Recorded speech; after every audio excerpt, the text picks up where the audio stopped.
I bet it was Dictopia. Yeah, I bet, yeah, and yeah. I'm Would you guessing that the write? quote was, "Words cannot describe how soft this climb is, but numbers can." Yeah. Oh, that's so good.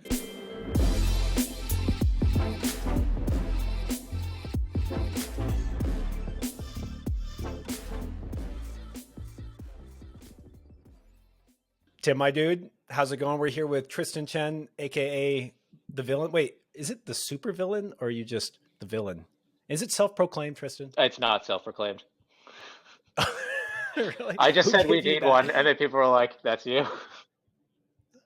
Yeah. At first, I made the mistake of calling you the new sheriff, which actually, Oh by the yeah, way, absolutely. Do not call me a sheriff. yeah. No, no Well, fucking chance. careful what you ACAB say. applies to sheriffs. Oh yeah. Well, coincidentally, I think I'm going to be bringing the actual the OG sheriff, the Jamie Emerson, to the pod at some point soon. So it'll be interesting to hear how those opinions differ when it comes to grades and ethics. But the villain, man, yeah, that's kind of a joke because when I met you, I don't know, I just never thought of you as the villain, man. But I'm glad you've found that new role in climbing. Climbing does need a villain. Oh, Yeah. yeah, I like. I knew I felt like Tristan was. Oh, what's up, guys? What's up, Josh? I'm back from Japan. Literally got back 2 days ago, and I'm in Vegas already. I just drove over. Yeah, we're in like 3 different time zones right now. You're in Yeah, Vegas is Japan, East even Coast though or you're West back in Coast. Vegas.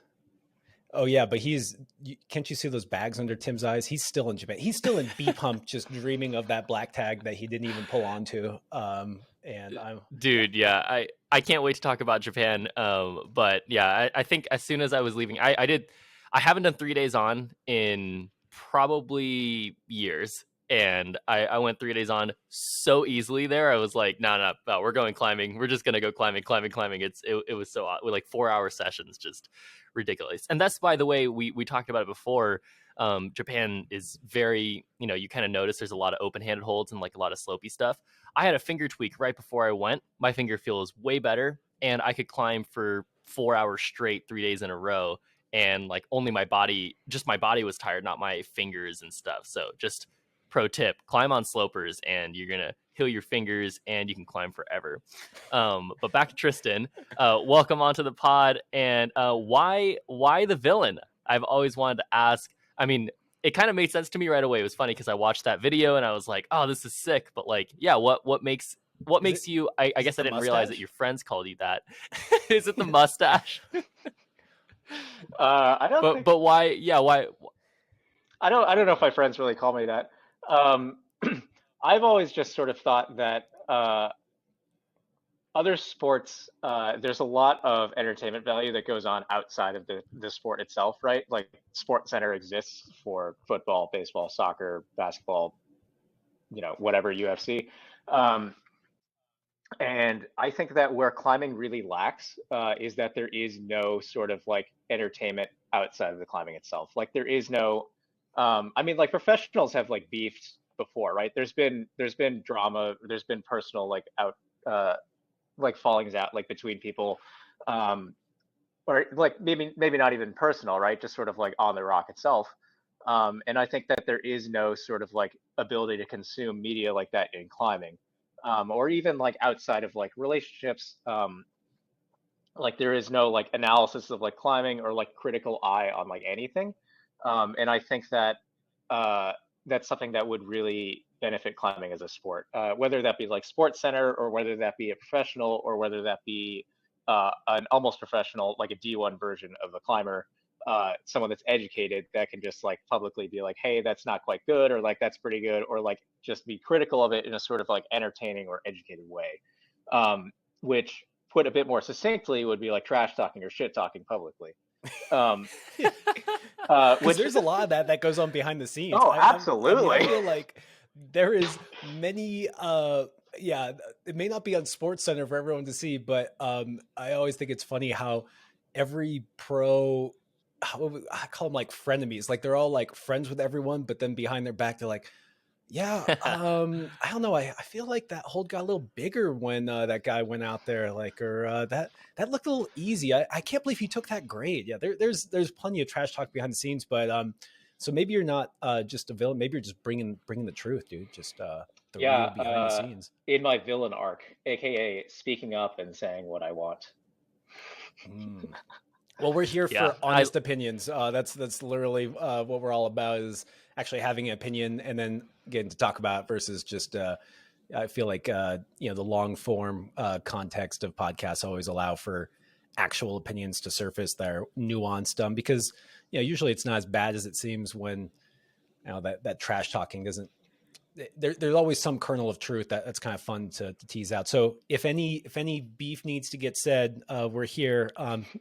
But anyways, yeah, I don't know. yeah, I love that. I think the truth is very important in sports, as we talk about high level sports, because high level sports are both sides about accomplishments, but also about things that are just kind of entertaining, right? And more dramatic or more intense, and that's not necessarily like a truthful output of what a high level sport actually is.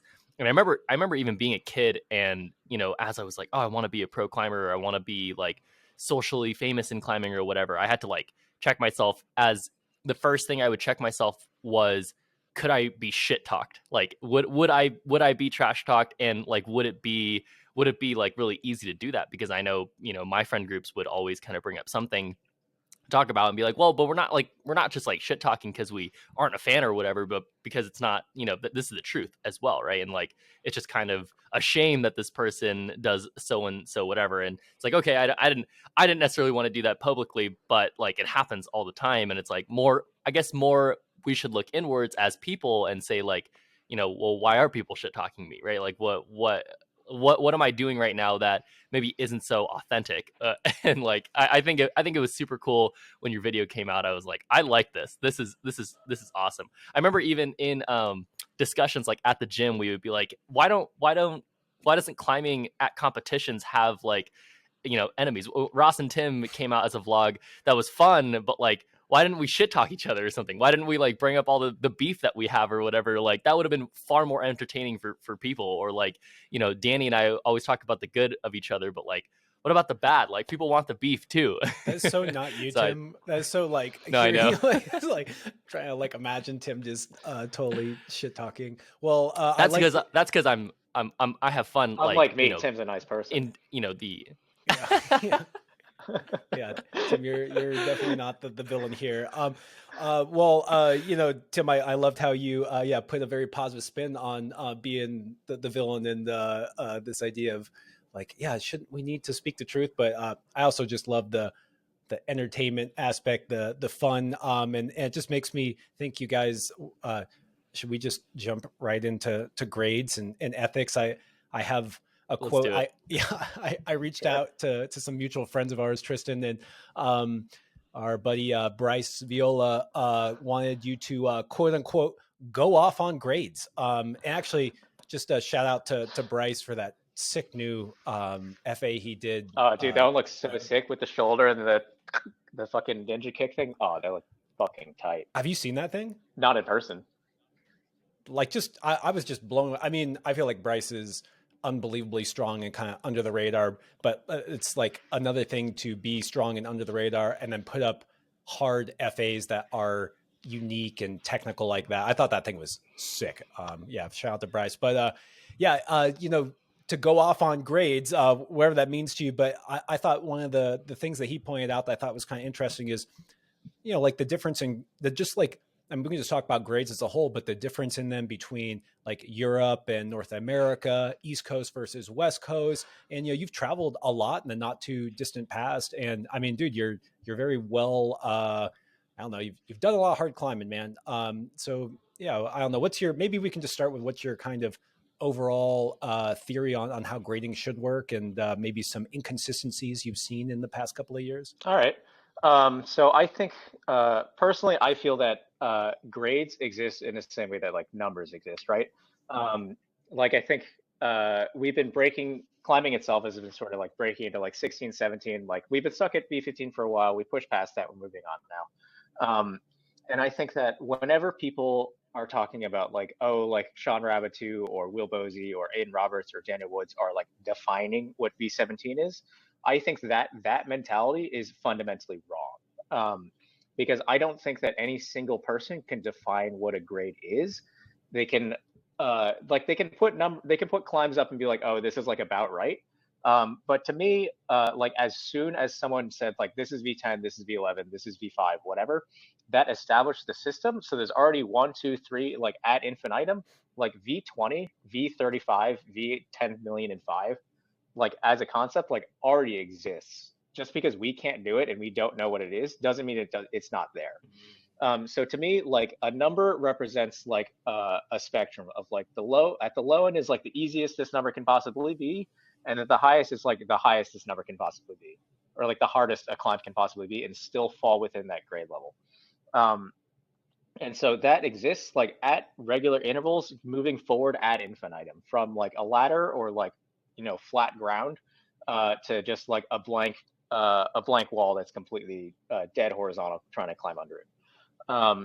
And so when someone says we're defining what grades are, I think that that's wrong, and it's not we're defining what grades are. We're defining like what the climbs are that fit the grade. So like taking, for example, like the Big Island is probably the easiest V15 in the world. Like I'm not saying that as like throwing shade or like talking shit. Like it is like the most done V15 in the world. Like it is probably the easiest one that maintains the grade. And then like all the way up to like Everything Nice or like Lucid Dreaming is probably like, or like Railway is probably like the hardest one in the world. Which is like, if you made it like even like a tiny bit harder, it would be V16. Whereas like the Big Island is like, if it was a tiny bit easier, it'd probably be 14. And so I'm booking my trip. I'm going to go a lot of people do that, right? Yeah. So you're saying essentially that there's way too much subjectivity in high-end grading. We value the subjective opinion as opposed to the objectivity, which is interesting, right? Because we climb outside. I mean, I don't know how many V6s I've done and just been like, that's a V8. I don't know how many V9s I've done and just been like, that's a V11, or it's just a V6, and like, but we just take it, right? And like, we can see straight through the subjective layers of what people's opinions are, but we still take it as higher value than the objectivity. It's super interesting. I don't know why. I don't know why we haven't talked about it in that way before. Maybe you take the high grades. I've never cared what grades we take, right? I would say that a single grade is subjective and grading is objective.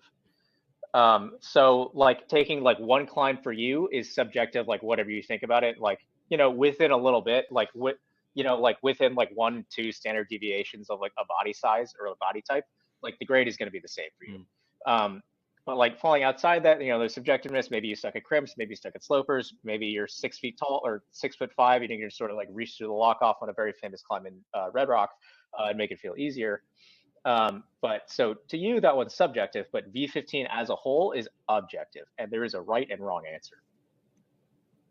Ooh, I like that. I remember trying the Nest for the first time and been like, I don't know why I didn't have very much fun trying it. And like it's V15, it was like the one. Yeah, I mean, also, yeah, the movement was like kind of interesting, but just like I felt like if my arm was an inch or two longer, it wouldn't have been hard at all. And I was like, I don't know, I like hard climbing because it always challenged me to figure out, if I could do something possible, or literally if something was possible for me physically or technically, right? And the Nest felt like one where, like, if I had some more reach, I was like, it wouldn't. The grade felt to me like 4 different grades depending on what your body was. And that's kind of where I was like, I wasn't very interested in trying it. Yeah, well, let's dig more into that. So, I mean, what I'm hearing is that grading is just, the grading scale is objective. We have these just, these grades that are clearly delineated, at least in our head. Every person may have a different experience on them. But what do you... what does that make you think about when you go to grade something, or even just assess where you are as an athlete? Like, how, if you walk up to the Nest and just crush it because you're really tall, did you do, what does that say about your climbing? And also, I was actually just thinking our buddy Liam crushed the Nest and he's not super tall. The Nest is... that's kind of cool. The nest is, I think, one of those. It's a very unique climb in that it's easy if you're short and it's easy if you're tall. And it's hard if you're regular sized. Um, which is kind of because if you're kind of short, there's different beta. You can like get the like higher crimp, closer foot, and like do a lock off like Daniel and not go straight to the far one. And if you're tall, you can do it off the low one and just reach through. But if you're regular sized, you can't do the short person beta, and the tall person beta is not so easy. Yeah, the nest has. The nest has super good holds, and the foot is huge good. Yeah, I mean, if the holds are very very good, and it does slope away. But if you're right in that if you're short, you just provide yourself with much better leverage in a better position, and if you're super tall, you also provide yourself with much better leverage. But if you're in between, you're like left with this position where you're like, now I have to create a bridge, but it doesn't feel like the best position to create a bridge. But I mean, that I definitely think it's hard because if I had done it, it did feel like it could be V15 for me, right? But there were so many other people like right next to me or videos that I had seen where I was like, this isn't very like, it's super hard to remove myself from comparing myself to other people's experience on it just because of how easy it looks. And like, that's a huge factor in climbing, whether you like it or not. Like if I like the moonboard because it's just so direct and like literally the holds are hard to grab and the moves are hard to do. Regardless of what size you are, it's just hard. Don't you think if you're tall, I've seen some like freakishly tall people on the moonboard just do things that I'm like, I think the moonboard favors tall people. The boards themselves do for sure favor tall people because there are less factors of difficulty on the board. But the factors that are tested, if they're tested well, and there are definitely some climbs, tall or not, that are going to be really hard, and they're more often those than something like the nest. That's something that I can find myself to enjoy a little bit more. And there's always that in climbing, right? That's the thing that kind of we're talking about is like the opinions are no matter what going to be there. And that's something you kind of have to filter for yourself if you want a pure challenge, right? I guess that's really the point of grades in this way. Well, let's ask Tristan. I mean, where does this stuff go wrong? Like where do you see people, doing things that you need to call them out? And I wish I had written down this quote, but I was looking on your 8A. And damn, I can't remember what the climb was. It was some V15 that got downgraded, and you said some. I bet it was Dictopia, and I'm guessing that the quote was, "Words cannot describe how soft this climb is, but numbers can." Oh, that's so good. That cracked me up.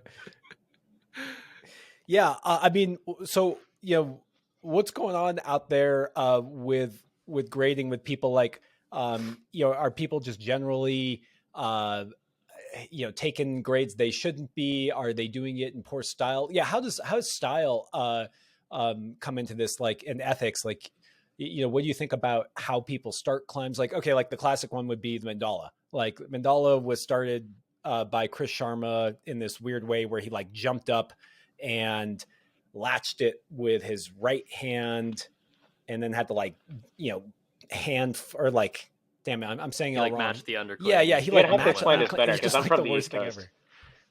Okay. I'm not a bishop boy. I have done it, but okay, you know how you start, like you should start with your right hand on the undercling and your left hand on the crimp? Yeah, I think I started on like 4 stacked pads also.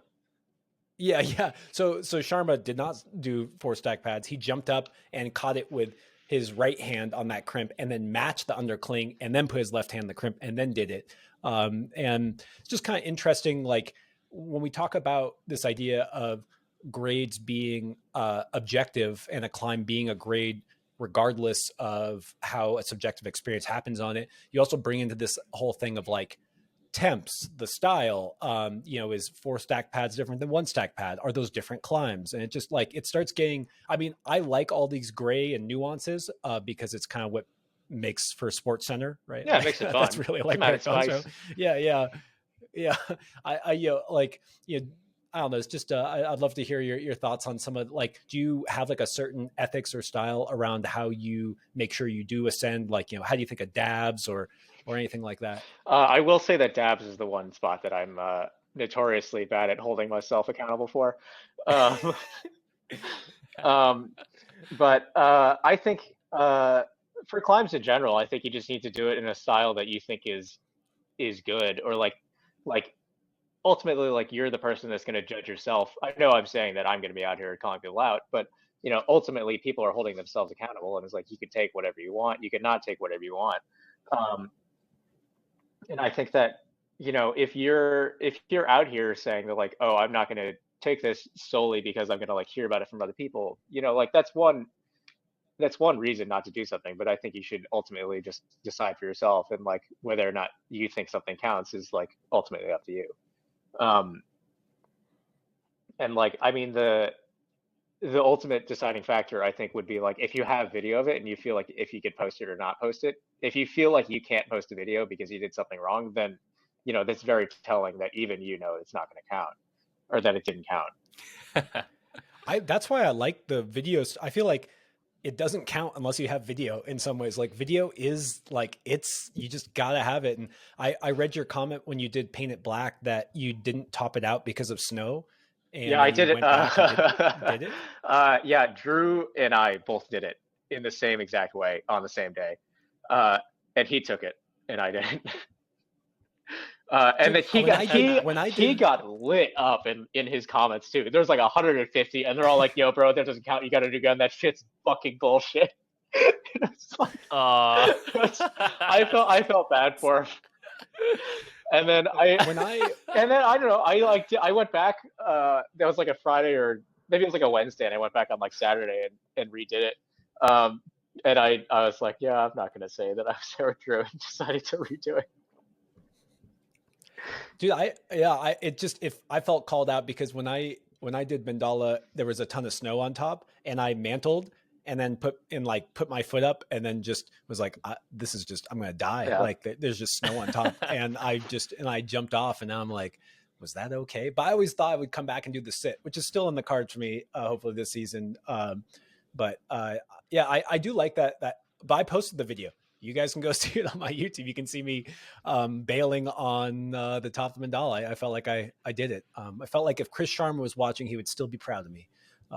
And my mom would also be proud of me not risking my life on VB snow slab.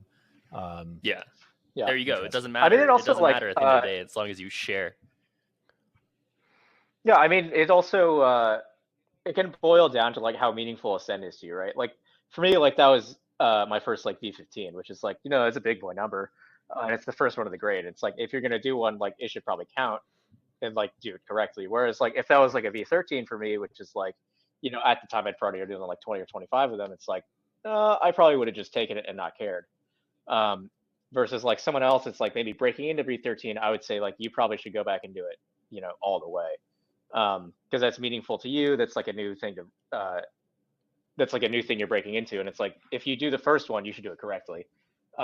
And then especially if it's like, this is an FA, or like, this is the first one of the grade, this is the first one of the grade anywhere, this is the first one of the grade for like whatever demographic you fit into. If it's like something meaningful for that, then you should absolutely be doing it. You should be doing it correctly, like no asterisks. So we talked a little bit about Dictopia and its egregious softness. Is there any other egregious soft climbs or famous climbs that you think deserve a downgrade, or that people are taking inappropriately? Anything that comes to mind that you just would love to take people down a notch, that without you can name names if you want, but you also don't have to. Those people know who they are. I mean, like a specific one in this, there's I'll just say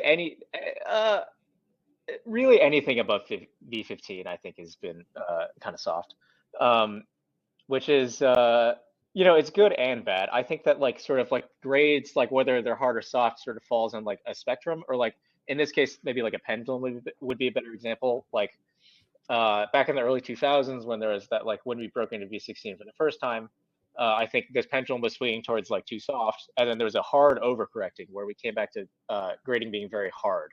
Like Hypnotized Minds went up at 15, and then we just stayed at V15 for like 15 years. A lot of stuff went at 15 and just is quite hard for it, like Lucid, Hypno, Ice Knife Sit even was at 15 also. And then in the last few years, I think kind of starting with like Sleepwalker or The Process, we've been swinging backwards the other way. So things have been getting softer and softer. I think we maybe reached peak softness at this point, or maybe swinging back a little bit. But I think if you look at quite a few of the 16s, 17s that have gone up in recent years, even all the way down, this trickles down to lower grades too. Like think about like V14s you've tried that have been F8 after like 2017 versus before 2017. Like there's a distinct difference. And I think if you look at the grades that are going up more recently, they feel quite a bit easier versus other ones of the same grade that have been put up further back in time. And I think that as more and more people realize that, as more and more people get stronger, like hopefully we'll swing the other way. But if there is no person specifically saying it, we're probably just going to stay at the sort of same softness level. So to me, when you ask, like, is there any specific climb that I look at and I think that's very soft? It's yes. Can I name all of them right now? Probably not, because it's going to take a few minutes. If you want me to throw out a few examples, like Sudan Seoul, Alphane, whatever the other 17 was that was put up that wasn't Burden, Megatron, although that one seemed like it maybe could stick. And then quite a few of the 16s also seem like they're pretty easy. Creature in upper, unfortunately, is closed forever, so that one's going to maintain V16. So shout out to anyone that got that in time before it got closed, because you nabbed the easy one, and now no one can say otherwise. That's an ultimate power play, and I would absolutely do the same if I was in that position. But that's going to maintain, and then a bunch of the ones in Europe, I think, too, also probably could stand to get smacked down. And then I know, like, on the flip side, Europeans were all looking at Sleepwalker and sees like, oh, it got 7 ascents in 1 year and it got 16. They were all looking at it and thinking that it was soft. And then they came here, Jakob in particular came here and didn't send it. The guy never boulders outside, never projects. So, he probably had some failings besides just strength and could have done it if he'd had better tactics. But the Europeans look at our stuff and say that's soft. We look at their stuff and say it's soft. And we have no one's looking in a mirror and saying that maybe we should also look at our own stuff and say it could get tapped down a little bit. It's interesting. Wow. I heard some so echoes it's across of, the board is Carlo the bottom line. Say that again? Yeah.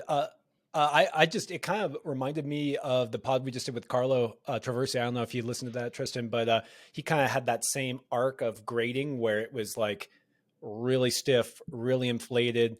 And he said something similar along the lines of he kind of doubted there being a V17, and he said that his mind kind of changed with Burden of Dreams just like a month ago. But it's just kind of interesting hearing something similar from him recently. And, he had that experience. I don't know if you were paying attention back when he did Jade in the game, but those were like 15, and it was like his first 15, knocked it down to 14. Game was a 16 at the time. Well, who knows if those holds got better or anything, but, knocked it down. It's just kind of, it's just kind of cool hearing this stuff from you guys who are really in that world or in that grade level, and acknowledging that it's not quite as cut and dry as like the climbing mags make it out to be. It's like, oh, see, it's V17 because we wrote V17. It's right here and right, little trickier. Right. I think dude, I was literally one of the big things I've seen or noticed recently, or noticed that's been happening, is that for me personally, whenever I see a climb go up, I always keep some level of doubt, perhaps more than a regular person, which whether it's good or bad is sort of up for debate. But whenever someone puts a climb up, I always take a level of doubt to it. Whenever someone puts a climb up and they've never done that grade before, I take a little bit more doubt to it. Whenever someone puts a climb up and they've never done that grade, or that grade's never been done, or they've never done the grade below it, I take quite a high level of doubt to it. And I think more recently, I've seen people just post in social media or like grades, whatever, or like in magazines, whatever. They'll say a number and people just sort of accept it. There is no level. Like I never, ever, ever hear anyone like looking at it like, Will Bosey could go and call something like D19. And I think everyone would just be like, oh, nice job, man. That's definitely 19. And I would look at that and I'd be like, no fucking way. Right? Like, I do not give a shit who does that. I don't believe it for one fucking second. Like, Nolly put 17 on Burden, and I was like, and I just didn't believe it, right? Until, like, fairly recently, I was like, there's no way it's 17. And then more recently, I've been like, oh, maybe that one can stay, and then the other ones I think can still get knocked down. But like even if I tried it and couldn't do any move or couldn't even get close to any of the moves, I'll still be like, it's probably soft. For sure. Yeah. I watched on one of my flights back, I was watching Real Rock 13 with Andra. Andra was, I think, correct me if I'm wrong, but I think Andra was like trying to flash 515 in this one, but also he had done silence in this one. And I don't keep up with silence to me. I don't want to. Oh yeah. But I don't want to get roasted for this. I'm not in any way saying that silence is not 15D, but the feeling that I had. You can say an opinion, Tim. You should just go ahead and say that. Thanks, Tristan. Well, my feeling was immediately I was like, I was uncomfortable with how certain he had just like made this 15D, the first 15D in the world, like accomplishment. And I was like, wait, but how? Like for him, it looked insanely hard. It looked extremely uncomfortable or whatever, but it was like V15 into V12 into V10 essentially. Right. And I was like, that first of all, it seems like very doable for like really strong climbers. And second of all, it was just the way that they depicted how difficult it was, or the way that they gave an accomplishment was like what you're saying was just like a magazine article. It was like Adam Ondra does the first 15D. And it's like, wait a second, like he's going to get the most insane amount of, fame, or, like people are just going to be so stoked, or money, just because he can say it's 15D, versus like, what's the antidote to this? Like at what point, and yeah, it ruins climbing community, right? It ruins everything about why people, dude, I'm a coach. Like I literally get the first thing I fix with people, or the first thing that I talk about with people was like, why do you even want to climb harder? You're asking me to help you climb harder. You're asking me to help you get to the next level, but what are levels for you? Well, why, so this is a discussion that I have at core with a lot of people, is their accomplishments, right? Like why do you want to be accomplished? And like, how do we define that? Like, where are we starting? And at the core, people are ruined because of how the media depicts grades. So I guess my question to you is, what is the antidote, right? Because you have your antidote. You calibrate yourself based off of where you are, I guess, skeptical or not, or where your standards are either like, okay, I really don't believe that, or I really do believe this. But what's the antidote for the community in your opinion?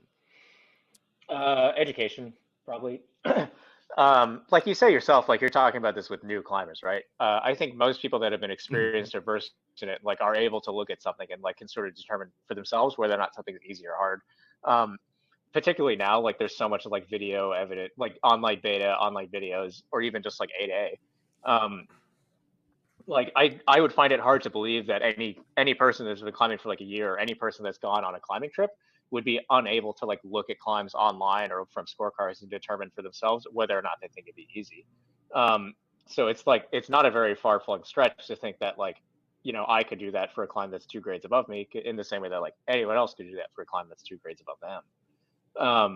You can do it at your own level, like pretty easily, every single person that's been climbing for years can, like, if they go into a new area or like on a climbing trip, will probably have a list of things they want to try, and like will maybe even have a list of things they think they can flash that are like pretty hard for them. So it's like, I think the methodology already exists for people to like be critical about climbs. I think that the step to do it publicly just hasn't been done yet. How do you think like over the years climbing has evolved a lot because of the training facilities? Like I always talk about how when I was a kid, steep stuff, actually the best example is Waco, where Waco used to get these just absolutely inflated grades because they'd be a roof, and it was like no one had climbed on a roof before, so it seemed insane, because it's like, well, if all you've done is climb vert stuff, then like a roof V5 seems wild and crazy. And then all of a sudden you get a bunch of kids like me who grew up climbing in the gym, and they're like, you guys, these are jugs, like this is easy. But like it like my point is like, in some ways, like that grade was influenced by that era. And I don't know, it just makes me think like that it's hard to really objectively give a grade when you don't understand the context in which those grades arose. And now with all this like finger training and people like really getting strong fingers on hangboards, like, I don't know, I'm just teasing out, like there's definitely, I'm not against this idea of grades being totally objective, but it's very difficult to actually drill into a grade And the one thing it does make me think of though is when I was route setting more, how I could walk outside often and just look at a climb and say like, oh, like this is V11. Like I know, I mean, I can grab these holds. I mean, I know what V11 looks like. That's what we freaking do all day is, decide what V11 is. So what you are saying is that eventually there's going to be a standard that people are widely accepting of like, well, based on these things, based on the angle, based on the holds, based on the size of the feet, based on the size of the moves, this is the grade, right? A test piece, Tim. It's a test piece. Eventually you'll be able to say what factors actually give a certain grade versus having this kind of discussion. I would like to about better articulate. I think it is interesting. Yeah. The reason why I like this conversation is that I'm like somewhere on this spectrum of like where you're talking about, Tristan, where like grades are numbers and numbers are defined as 3 is not 4 and 4 is not 3. Like there's, clear delineation there. But like climbing is this interesting thing where we quantify a lot of things, but there's so much qualitative part. It's a very complex thing for each different body and each different temperature. And so I find it interesting because I do think that we need to have like a better vocabulary and understanding around how to grade, because right now it's kind of like, I don't know, that's what Daniel Wood said. So, great. Yeah, for sure. I feel even at, in Japan when I was climbing on like, and which a part of me, I think this is more of a controversial opinion, but I do think grades are far better off in like a range of like, no, these are black tags. It's a very, very different thing from black tags to green tags to brown tags to orange tags to blue tags. There was a huge difference, but to me, it was much easier to be like, no, these are just black tags, right? Versus like, we could try to put numbers on them and we could probably come to an agreement a lot of the time. Like a lot of strong climbers could be like, this, if you wanted an exact number, we could probably find an exact number. But it was much easier of an experience to just be like, this is black, these are green, and like these are for sure not green, those are for sure not black, and just to like pull on and have my experience, because the style of climbing, much more of the style of climbing in Japan was less of a standardized factor. I think like it'd be much harder on that style with these types of holds and the way that they set there. And again, I'm not going to go into that, but because I'm sure a lot of people are going to be like, what's the difference? Like, what is the actual difference? And it's like, it's a lot. There's a lot of differences. There's a lot of differences. They're all nuanced, and good route setting will, you'd be able to tell the difference between, climbing 100 climbs at B Pump and 100 climbs at any other gym. Then you can kind of see more of the differences, but it's still very hard to tell. But anyway, point is in terms of just the experience of climbing on them, I had a far more enjoyable time challenging myself when it was like the gradient of the grades versus like trying to get a number. Also because I wasn't, I didn't have to be skeptical. I also was like, I could flash a lot of V12 at a lot of gyms and be like, I don't care. Like I don't care at all. It's just what they've written as their grade. But here in Japan, it's like, here's the gradient, and they're really like hardcore about that gradient. And if I can somehow manage to get this, then I'm like legit, and I could feel legit about it. Well, we were just ripping on you for not even trying black tape at B Pump. That's just embarrassing. I don't know. That would be like, well, but the reason I didn't try it was because I was going to waste my time and my body on trying this thing. Well, and it was so obvious. It was so obvious that I was like, I can't try. I've got a question for you there, Tim. You said that figuring out where things fall in the gradient is easier for you. But the gradient you're giving there is still divided into distinct categories, like green, blue, black, brown, whatever. Is there a difference between that and numbers, except that the range you're aiming for is wider? That's literally it, right? I think that fixes the experience, because if the experience is so... I disagree with you, actually 100% on that. In that, it doesn't really matter. I love the villain. It doesn't matter to me. Like, it doesn't matter at all, like how big the grade is, right? Like, we could just change grades to be like, this is the smallest perceptible difference of difficulty imaginable. Like in theory, this is like 1 degree Fahrenheit, except a grade. That V17 becomes 10,364. And then it's like, oh, this guy did one that's 10,365. It's like, we're still going to have the same issue of like, where does this one fall here or here? And it's like, whether or not you just expand grades to be much smaller or much larger, things are always going to fall in the middle. It doesn't matter. I like that. No, I like that what you're saying, because that yeah, there you go. Me sharing that experience in Japan that's the problem with our community as a whole, is like, but it's based off of a lot of climbing and climbing gyms, right? That's just like how it's always been for me. Is I climb the grades that are written out as the grade, and the problem is more so how the grades are put there, or the standard for that gym, because it's like, sure, you could tell me it's V10, but if I actually believed you, then it would be a good experience, right? The problem is, how often do I believe you on like what, or why do I believe you or not? If I went to my gym and I was able to put all the numbers out for how I wanted them, and they were all based off of like an actual graph that I could just plug and choose, versus like having a discussion about it, then I would feel a lot more comfortable about all the grades just being numbers. But what's hard is that I never trust the numbers, right? So why would I use the numbers? Instead, I'm going to use the grades, right? So I think because of that, I enjoyed the gradient, where I guess I'm just saying that like the numbers are very, very rarely are they based off of a place where I can trust right now, because we're not using standards to grade a lot of the time, or at least that's my experience in the vast majority of climbing gyms that I think that the reason you enjoyed the ones in Japan more is because your ego wasn't attached to the colors, whereas in America your ego is attached to a number because you're used to it. So I think that if someone from Japan came to America and tried the numbers, they would probably have the same experience as you did in Japan. I think the problem that I think you're identifying is that your ego is attached to the numbers, and I think that's the one that you should address. Yeah. It's your fault, Tim.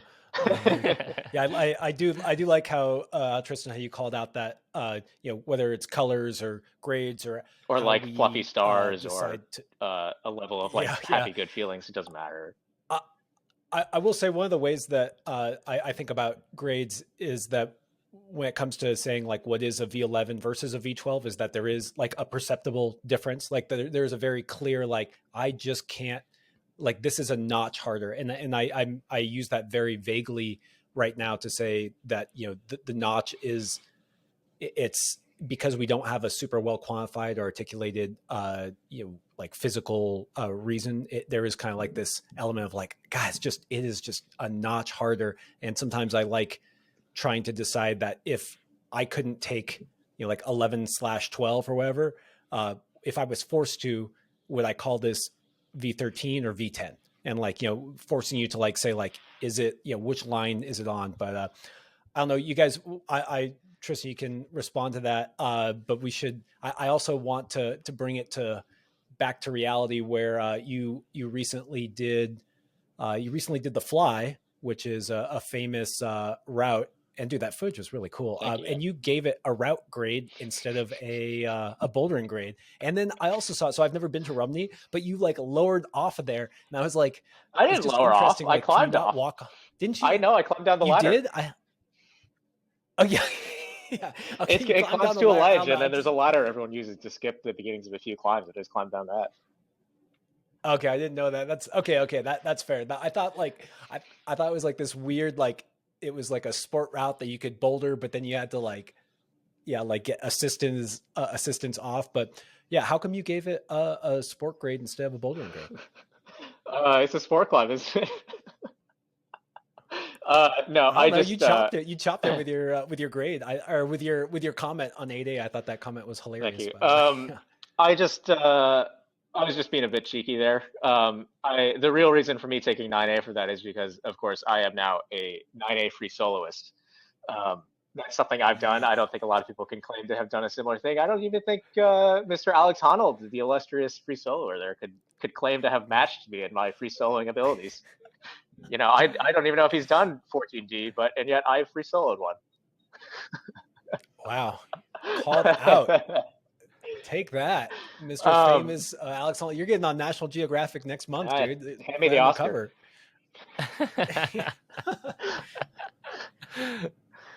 I want to hear more about Rumney. I was, when I first met you, when I first met you, this is terrible. I was like, oh, this guy is very strong. I'm going to look on his 8A. And I had seen that you did Jaws 2 you can just say Jaws. Freaking time ago. Jaws. Is it? Well, actually, tell me some of the. So Jaws is a damn hard climb in Rumney.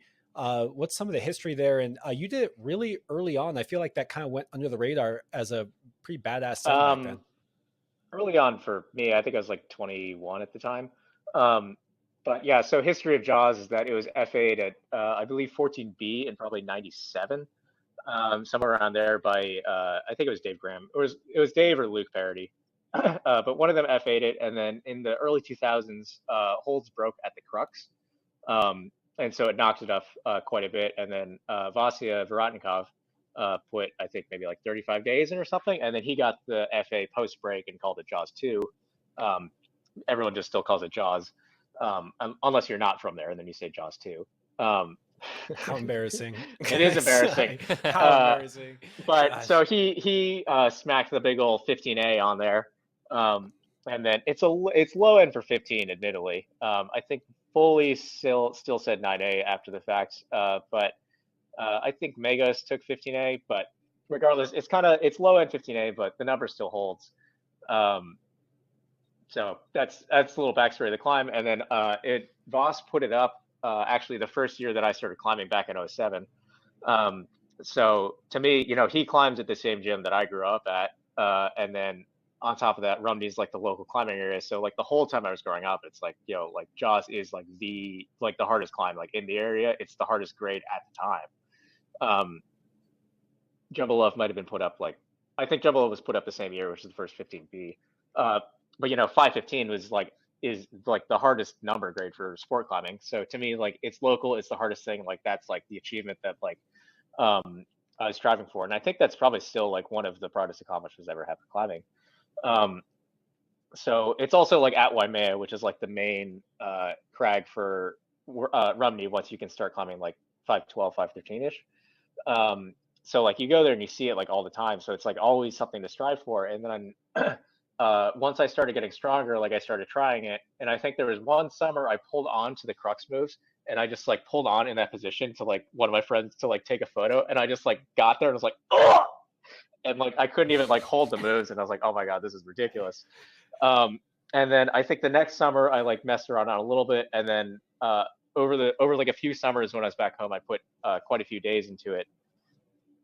And I think there was one year where I was back home from college and I didn't have a job, which my parents weren't really that psyched about.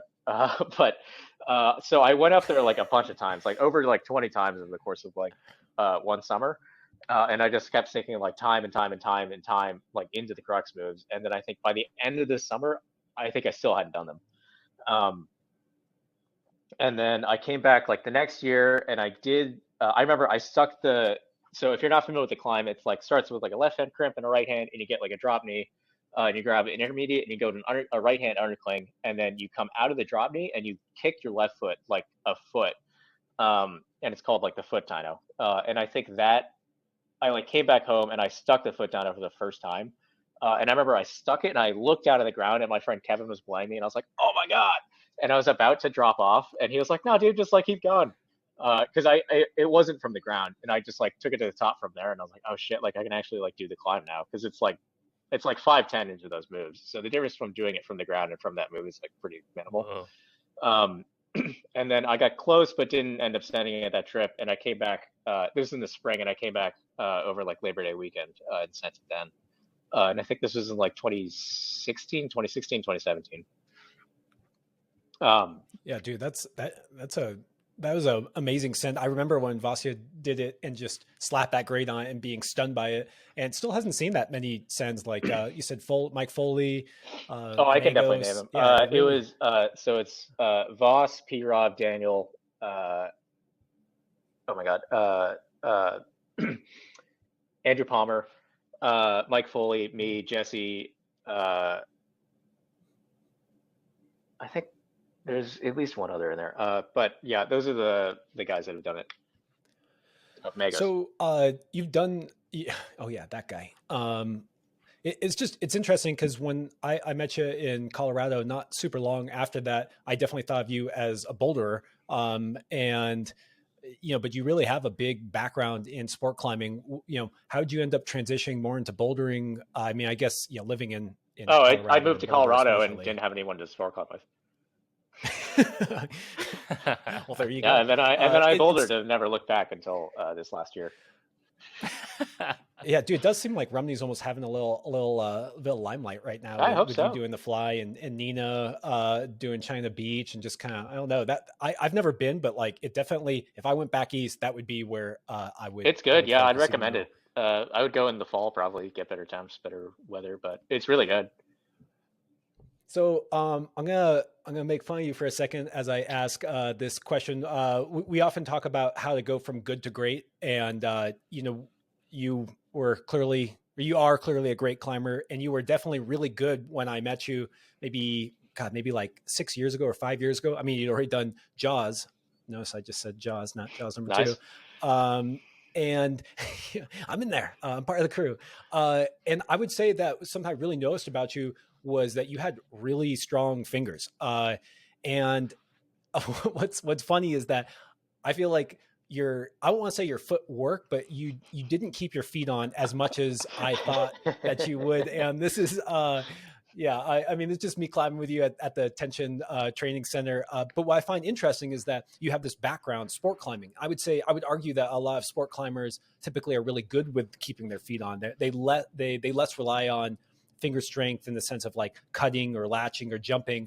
And I have a hunch, although I haven't seen you now that you're in the big boy grades recently, but you were in this crew that all you guys were in that kind of 14, 15 range. And I feel like since I left, you have really solidified yourself into that upper end of that spectrum. And what's changed? Are you still cutting your feet? Would our friend Daniel Fong still make fun of your footwork behind your back, or Oh, I don't know if it's behind my back. how'd you level up?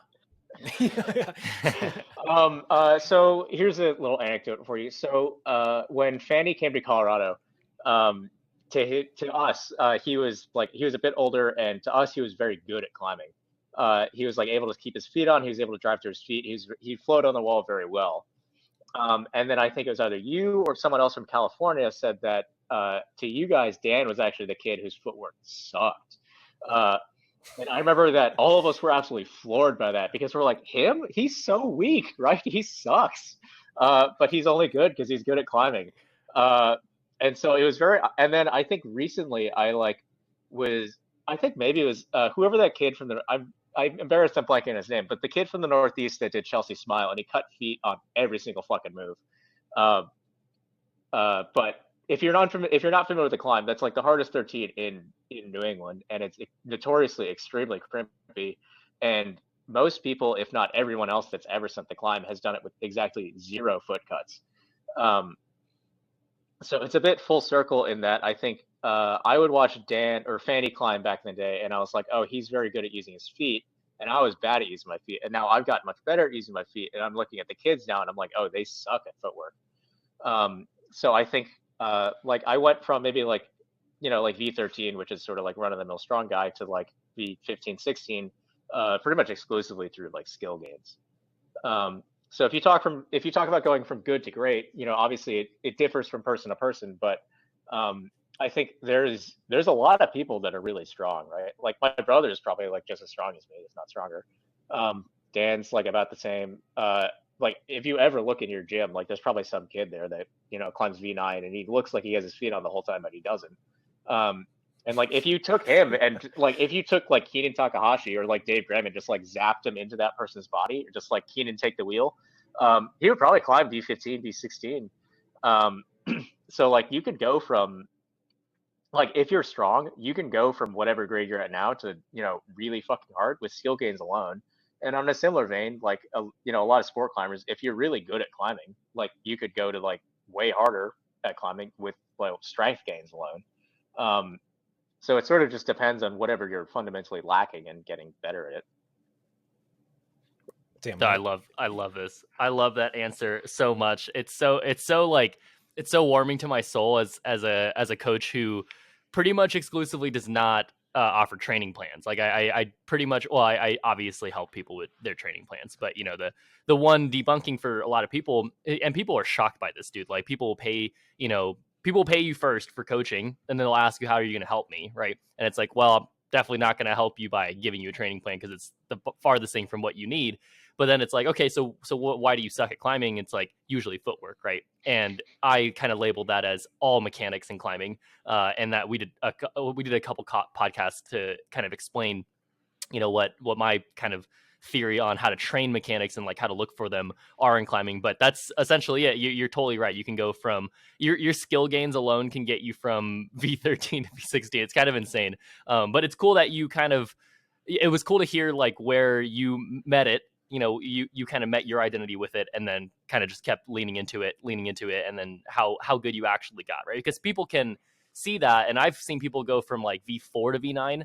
That's generally where like my climbers climb. They don't, and then going from there to somewhere else probably does have to have a physical metric need to trickle in as well. Because I like watching climbers go from like very little skill to a lot of skill with no physical gains whatsoever, right? But then seeing if you're already strong, but you're already climbing V13, obviously you have some level of skill or probably a lot of skill, but really honing that in to get to even higher than that is super super cool as well.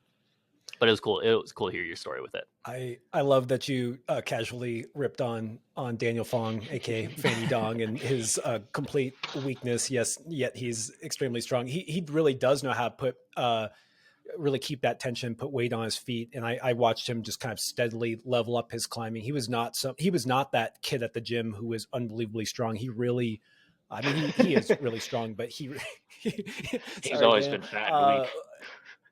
He's big fat six pack. He is one of the. I think he actually is one of the bigger like V15 climbers. I think he not that many people who weigh as much as he does. I know that he has said that he thinks he's the fattest person to do V15. Maybe I know he said he thinks the heaviest person to do V15. He says that like while eating donuts and having an 8-pack. But I really think he is one of the bigger boys in the big boy grades. It is something you said just kind of casual that I thought is interesting is this idea of that kid who climbs V9 and has his feet on the holds, but he's not putting weight. You didn't actually say that, but he's not putting weight on them. And it is something that's really interesting how I've been guilty of this before where like sometimes we'll say like the word technique. And it's like, yeah, your footwork is great. Like you're putting your feet on the right footholds. Like, wow, you learned how to put your right foot on the right foothold. But there's a lot more to it than just putting your feet where they go. And I think sometimes people who are too strong can kind of overpower moves. And actually, you mentioned your brother. What really surprised me is that I didn't realize Roland was your brother. I assume you're talking about Roland. Yeah. I didn't realize he was your brother because I met you guys separately, and I don't know him as well as I know you. But your guys' style is so different. Like he definitely is the more like thuggy. It's different now. Much different. Oh, really? Did he change? I changed. Or no, you changed. That's why I don't climb V13 anymore. Dude, you know what Daniel Fong wanted me to bring up when I asked him? I was like, hey, I'm going to talk to Tristan. What should we talk about? He's like, how competitive him and Roland are. And there it is. I guess you don't even need to be competitive. It's not fun anymore because I got way better. Now I just feel mean because it's like picking on a child. He's so weak. He's so insignificant. It's like picking on a baby because he's so bad at climbing, right? He sucks. V13 is nothing. Brutal. He's in the room. Trying to find. He can hear me for sure. Just is trying to find all the things that we have to remove from the podcast. No, dude, he's trying to say them all. That is title. That is cold opening. That's the villain coming through in spades right there.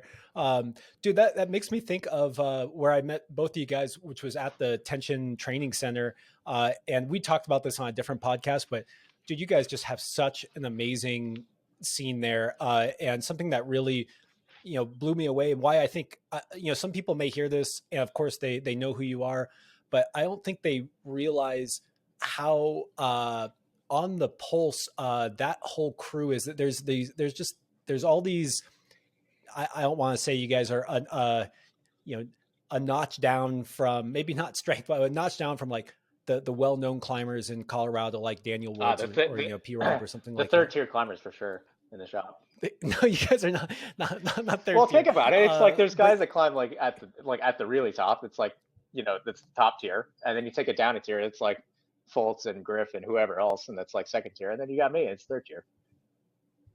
Yeah, but what's interesting is how big that tier is. Like, I just will never forget. I was there for a summer. Of course, I got injured right away, so that was really fun. Nice. But just going in and climbing in tension and just being like, wow, I am just surrounded by V15 climbers, and there's a lot more than I think people realize out there. They hear about those names, and it's like, wow, like this guy did V15, and then like that crew that you're in Colorado, there's a lot of V15 climbers. And, I think it's one of the reasons why it's interesting talking to you about stuff like going from good to great, or even just, your critiques of grades and ethics, is because there's a more real point of view than someone who's, on the dole from Scarpa or something, and they just are, towing the party line because they have to say they did V17 to keep their sponsorship. Sorry, Tim, that's not you, right? No, I totally agree. I think it's way right? cooler to hear a real opinion. Sweet. Yeah, but I do want to always I think it's a great point, and it's something that unfortunately I have shied away from ever since I was maybe like 15 or 16, because I started climbing and wanted to be extremely great and at climbing itself. And as I started to climb, I climbed V10 my first year, and I was like, well, I could definitely climb way harder than this soon. And yeah, thanks. And in order to get notice, if your way of getting noticed is to climb harder, most people cannot go to climb just hard, if you want to get noticed. So obviously I went other paths, but I'm gonna lean Just my paths as much as I want to lean. Yeah, I just went. Yeah, exactly. No, but that's kind of what got me into highballing at first, was people aren't leaning into this one. People don't necessarily not as many people. The third tier highballers are very, very far away from first tier highballers. And that level. Honnold, evidently Tristan too with his 9A free solo.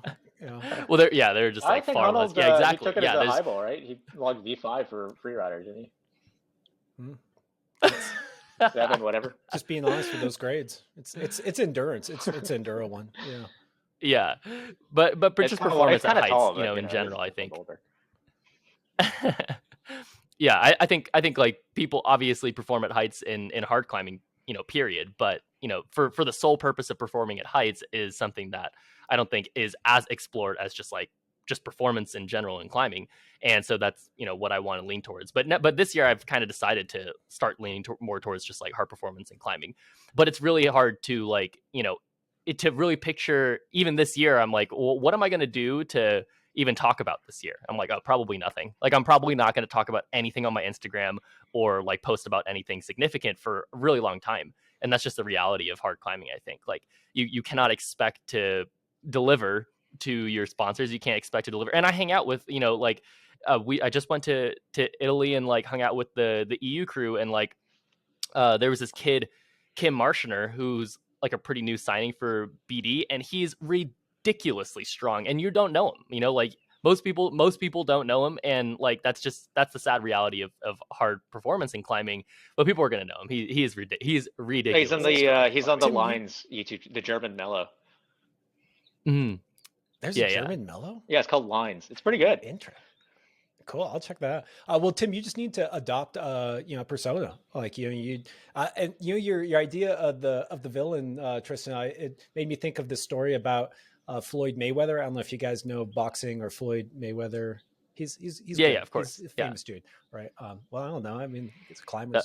I think about how much personality they have. It's more fun. Well, so I heard that, he's quote unquote Floyd Money Mayweather. And I heard that he just completely adopted that persona. He was there's no villain in boxing. He's I don't even care about boxing or the sport. I just do it for the money. And he literally just skyrocketed his fame, which I think is hilarious.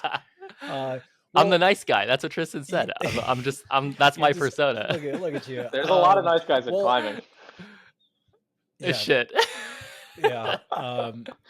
So on that note of standing out or doing something a little different, Tristan, you make content, man. What got you into doing vlogs? And I remember your gap year. I definitely followed along on your vlog as you just kind of cruised around and traveled. And what was the why behind climbing for a while, as well as making content behind that? I just make content for lols. It's just for fun for me. Um, I don't know. I just sort of enjoy making vlogs. I think it's kind of fun. I bought a camera and then was sort of enjoying taking photographs, and I was like, oh, I might enjoy making some vlogs. And then I had some fun doing it, and then something terrible happened, and it's like kind of fun to look back and have some documentation of some good times. So if you're a bit on the fence about making stuff, I think in the future you might enjoy looking back and looking to happier times, or just good days out with your friends, or just some fun climbs you did. I was very happy when you finally flashed your first V12. Although it seemed very anticlimactic. It was. And you had all these, I don't want to say this, they'll never hear this, but you had all these like kind of like chuffers around, like random people just watching you. And you were like, yeah, I did it. I thought that was hilarious. Maybe I should have hyped up the quest to V12 Flash more, because, well, to me, the V12 Flash isn't even the big thing, right? 13 Flash is the one I really want, and 12 is just like, it's kind, it's kind of easy, right? And it's like, I've fallen off of like 5 or 6 of them, like really stupidly. Like the Shining, I just didn't touch a hold and I grabbed wrong and I fell at the last move. Maze of Death, I flashed through the hard part and then just didn't put my foot on a giant jug. Fell at the end there. That's really? That's on video. That's on my Instagram. Brutal. Squamator, I dabbed on. I'm blanking there. 1 inch pinch the same day. I just missed the hold and fell out the last move, also a 12.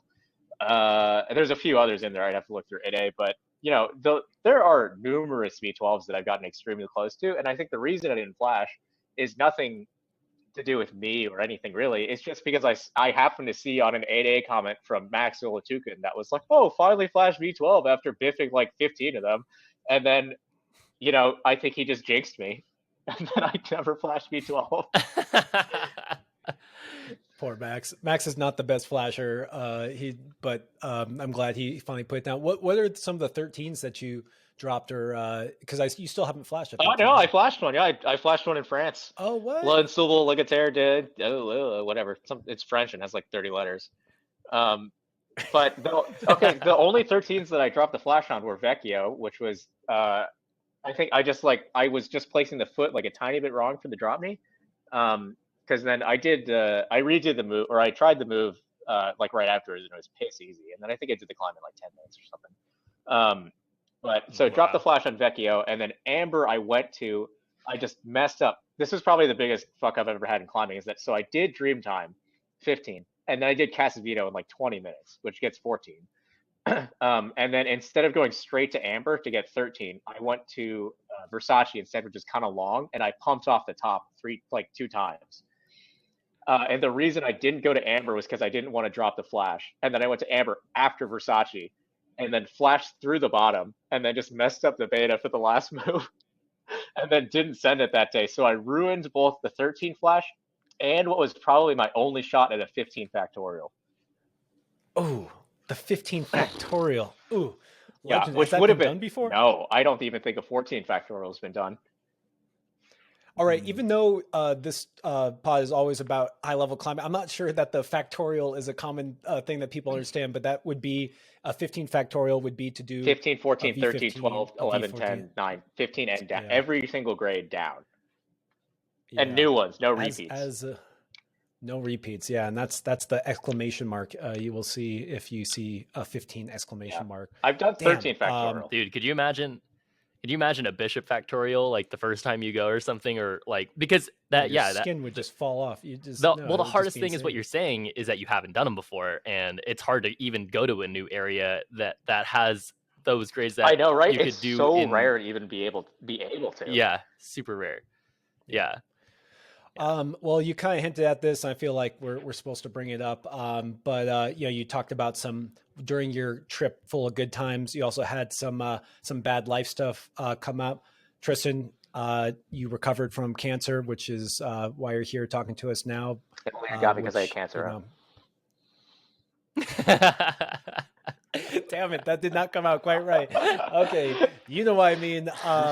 But I'm sorry you had to go through that, but really happy that it turned out the way it did. And you're, but I'm kind of curious what shape climbing took on for you after that. You talked a little bit about it in your video where you went over that, and you actually kind of made it seem like, I don't know, climbing, just when you had first done that video and you weren't that long back from being healthy again, you kind of, put climbing in a different light. It kind of seemed to not play as important as a role as it did for you before, for kind of clear reasons. But actually, I would just like to hear, how does climbing fit into your life now that you've been through something so serious? So I think before I got sick, I would say that I was taking climbing a bit too seriously. It was like taking over like too much of my life. So like maybe I'd like miss like hanging out with like friends, or like I'd prioritize it over like other like social events or like lifestyle things. And I think after getting sick, I definitely prioritized personal relationships or family relationships, or just generally relationships with other people to a much higher degree. And I think it did also put climbing into perspective a lot more. So I take it less seriously now, and definitely try not to have it be like the only thing that's going on in my life. So like, I mean, like concretely, like these days, like I'm definitely like on the hunt for like another hobby, or just like something else to do like with my time. And I think it's important to remember that it's not everything. Like no activity you do is like the only thing in your life. And I think it's important to remember like not to take things too seriously or too personally, and just sort of like ultimately it's even if you get paid for climbing, like it's still ultimately like something you should be doing because you think it's fun. And to just sort of always remember that. And then I think particularly like coming back from being sick, I think I definitely fell out of love with climbing. And I think as I've gotten healthier and healthier, and getting like and gotten more back into it, I think I've definitely been falling back in love with the sport, which I think has been something very fun and something I've definitely been enjoying. And I definitely have like a much higher appreciation for it. Like I think earlier in the chat or earlier in the call, one of you guys was saying that like, oh, you need to remember that like hard climbs are hard, or hard climbing is hard, right? And I think like before I got sick, I definitely didn't have that mentality, and I was like, oh, these climb, like every climb is easy. Like even if it's a hard climb, like when you do it, it's probably going to feel easy. So I think I had the mentality of like, oh, like these climbs are easy. And then I got sick, and suddenly it's like, okay, I can only climb like V5, and it's like, just like pulling onto holds like hurts again. And it's like, it definitely like was very eye opening for like how hard something can feel. So I think I definitely have more of an appreciation for like just how hard climbs are. What I hear from that is you now appreciate just how good you really truly are. I mean, yeah, it was like like it's not like I lost like skill when I got sick, right? I just exclusively, for anyone that's not familiar with cancer, like it is very hard on the body, chemo in particular. And then not true in all cases, but for me, I did lose, like 20 pounds, and coming as a climber, I don't really have 20 pounds to lose. So, I dropped down significantly and lost pretty much like all muscle mass I've had. So I think when I got out of the hospital the second time, I could do like 2 pull-ups maybe, which is less than I could do even the first time I tried doing pull-ups in like 3rd grade.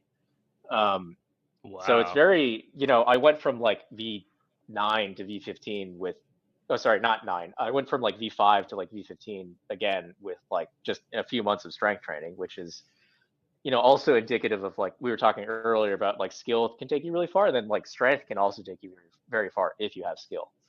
So you need both. Yeah. That's incredible that you could, I feel like you even just noticing the difference between your like, wow, like skill takes me super far, seeing that stark contrast when you're losing your strength, that puts a lot of weight on it, right? Not so much that you gained a bunch of skill, or literally that you just pay way more attention to it, helps you rely on that skill when you're performing. I'm sure, when you're climbing nowadays, you're like, fuck, like I better use my technique to, the extreme, because you could just feel the difference of, it being there or not. Yeah. Or even, but I also just want to share that. Oh, I was just gonna say, even I mean, not to say that strength is like the only thing, right? Like I think I repeated Esperanza and like I couldn't even get to like 90 for like a one arm. And I think before I went down there, I was just curious and I was like, how many pull-ups can I do? And it was like 12, which a Mm, lot for a normal person, wow. but probably, you know, like well below, far, far below average for a climber. For sure. Yeah. Yeah. And I do want to share also that, yeah, your journey that you shared, even just now, like just talking about the values systems in your life. And, that is a huge point of inspiration for me. So thanks for that. And more so just because, yeah, as my life changes, I didn't go through cancer necessarily, I but, hope you don't have to. everyone's got no, yeah, thanks. But everyone's got different, life ups and downs, and just going through that myself, and checking my value systems constantly was super super helpful while you're going through it. So thanks for that. Dude, that picture that you posted in the video where you kind of go into your experience with Mm-hmm. cancer is so heavy. Like that, well, it's so light because you lost 20 pounds. And for those of you guys who don't know, Tristan is not what I would call a big. He's not a fanny dong. He's a bit on the lighter side. And yeah, man, just heavy. I mean, appreciate you sharing your journey. And it's just because I'm the older one here, and for people listening who are on the younger side, uh, life will throw you a curveball, whether it's you that gets sick or has an accident, or someone you love. Life is wild, and you said some things about being able to look back on the good times, enjoy that, remind yourself, like creating content around stuff that was really fun. And so, there's just something to be said for recognizing that you should enjoy what, appreciate whatever strength you do have right now, because it is amazing how when sometimes I would think like, oh, I'm not in good shape. And I would actually get hurt or get sick or something. And you're like, oh, I really was in good shape. But I think another thing that is an interesting lesson there is that if you do go through a period, where you get hurt or you get sick, it is surprising how well we can come back from it. And I'm sure in your depths of weakness, you thought like, well, I'll never be strong again. When it's taken from you, sometimes you really have this. You're like, wow, I am never going to be like I was. And for some people that may be true, but I just think it's a good reminder. That we're in such a skill-based sport. There's so much going on with mental and skill, that strength is just one component. And even if it goes real bad for you, keep a optimistic attitude, and maybe you can. I don't know if anyone's going to top your 12 pull-up only ability when doing Esperanza. I feel like while Fanny may hold the fattest guy to climb V15, you may be the weakest pull-up person to climb V14. That's a interesting Actually, arc. can I ask a question for Tristan? Go for it. uh I was just curious what got you, because I think Josh is right. A lot of people who go through something that hard, like, and physically, and that much loss, I think more of it's just in the motivation to get back into it. But what, did you have a lot of factors that push you, or was it all just kind of inside? Like, why did you get to such a high level? Um, I don't think I never. So I was, Josh, you were right. I was doubting that I would be able to come back really like at all, if ever. Um, but for me, like the motivation to like come back or like try to, like I never even thought about it as a question of like needing to be motivated. Like I never looked at it that way. It's just sort of um like the day that the doctors, or like that my like care team like cleared me to like drive again, I just like went straight to the gym. Not even like not the climbing gym, just like the regular gym, right? Because I just Mm, like was like, okay, like I'm down like 20 pounds, and I'm like, I don't want to look like a cancer patient anymore. So it was like, it was about Halloween, and like the second that I could drive again, I started driving the gym, and it's like 3 days on, 1 day off, just, and I haven't stopped since then. So then, and then, uh, like I was still like pretty nauseous and like kind of struggling to eat at the time, but I put the weight on like fairly quickly. Um, so I don't know, like in terms of like where does the motivation come from? Like I don't think that's, to be honest, like I don't.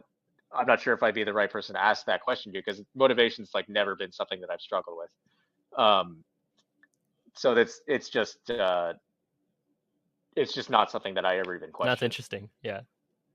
That's super interesting. Like in the same way that like, I walk yeah. outside, like the sky's blue. It's like, I wake up and it's like, I'm hitting the gym today. Yeah. No, I do think that perspective, I mean, people do ask me, what's the difference between Japanese climbers and like us? And I'm like, I think it's just perspective mostly. Like, you can't really have excuses there. And, it sounds like you're, something similar where it's like, like, yeah, you just drink water because you're thirsty and you just go outside and, the sky's blue. Well, you just go to the gym because it's just what you do. And changing it to that perspective, I think is really, really, really important, because then it allows you to just live it that way versus like. Yeah. And then also on top of that, also on top of that, it's just like, I had, coming in as like a 25-year-old that exercises, or like I climb all the time. And like, if not, I'm like hiking or going out. It's like, so coming from like exercising like 5+ days a week to, just being stuck in the hospital for like a full summer. And then even after that, just being stuck on the couch for like months because I couldn't drive, or like, cause I was sleeping like 14 hours a day. It's like, as soon as I could go to the gym, like my mood improved like significantly. So then it's just like something that I, kept doing or wanted to keep doing.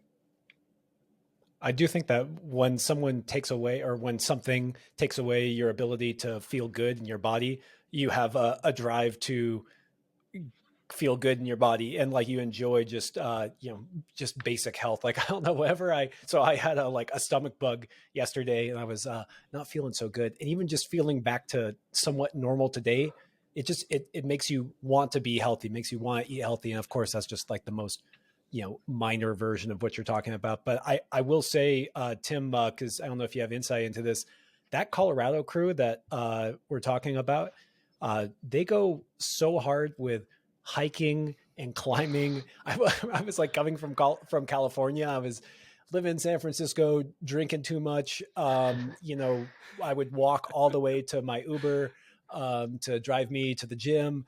And then I remember going there in the summer and be like, okay, you guys, we're going to go up to Rocky Mountain National Park and hike for like an hour and a half. And then tomorrow we're going to play, what is it, spike ball, and we're going to climb in the afternoon later. And those guys know how to get out there and get after it. Motivation is definitely no problem for them. Yeah, for sure. I definitely, my first time going to RMMP, I was like, oh my God, people do this like every day.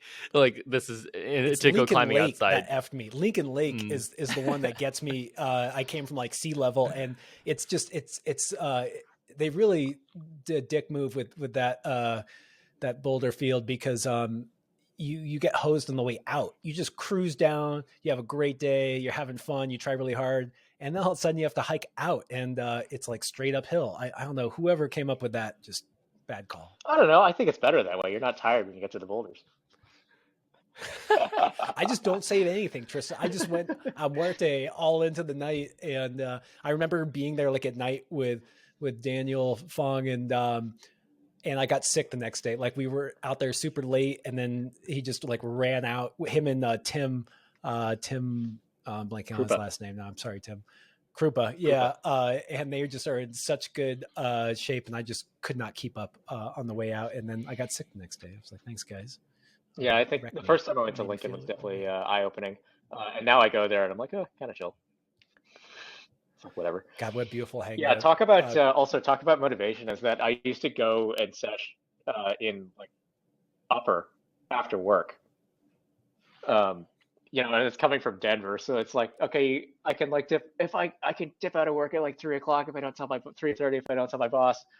And then it's like hour and a half, 2 hours to the park, and then another hour to hike in. So it's like by the time we're at the boulders, it's like 8:00. Oh my God, dude. It's like, yeah, and then you go to work the next day, right? It's because you don't do that on Fridays.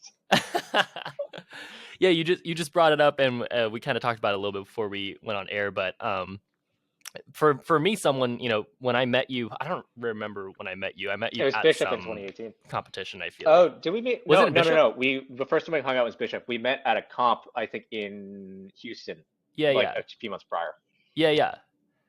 We met at some competition. But I remember meeting you and being like, okay, so you're like just an older strong climber is kind of what I thought. He's only 2 And years older than you, Tim. are you really? 26. Are you 27 or 26? Wow, dude, you carry yourself way older than that, and have carried yourself Definitely older than that for after a getting while. sick, I feel older.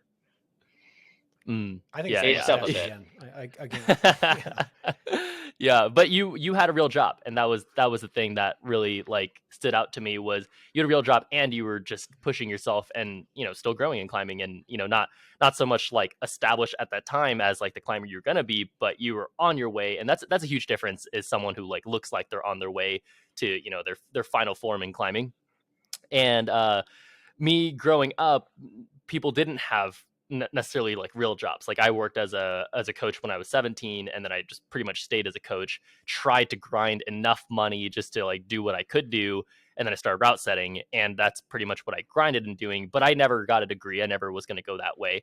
And a lot of people in the climbing scene that I'm in don't need to, for whatever reason, could get money through climbing, or could get through money through their parents, or through doing something. And like people in my circle never needed a job, it seemed like, and people don't go and get jobs. People are usually college students or something, and yeah, just like ride money off of some other source.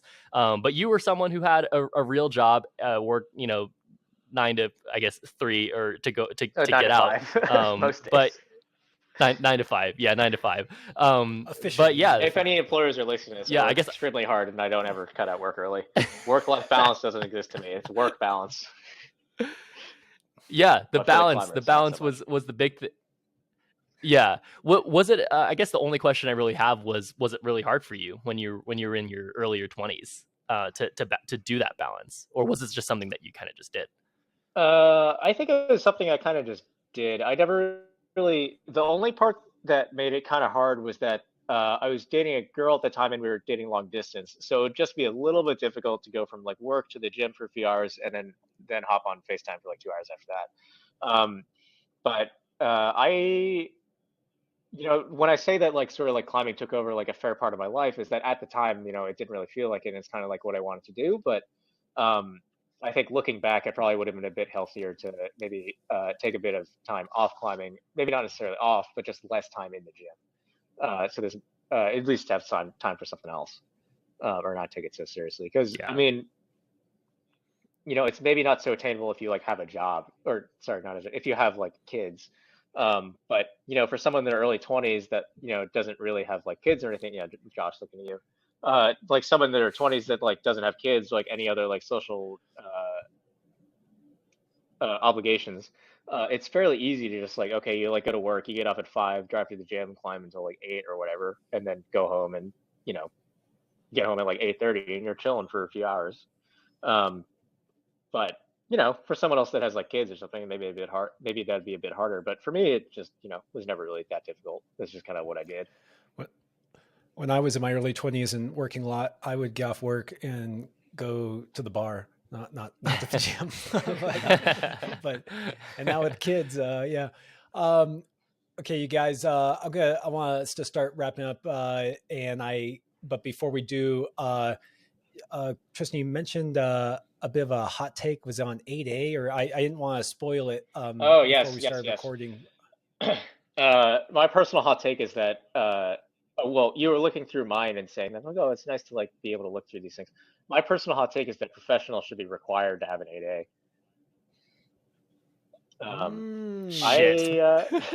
And with video, right? It's got to have video, I think. Well, I don't know about video so much. Like maybe, that's just my own selfish reasons of like, maybe I want beta on a climb they're trying, or, I don't really care about them proving whether they did it. If you're a professional, you're probably not lying.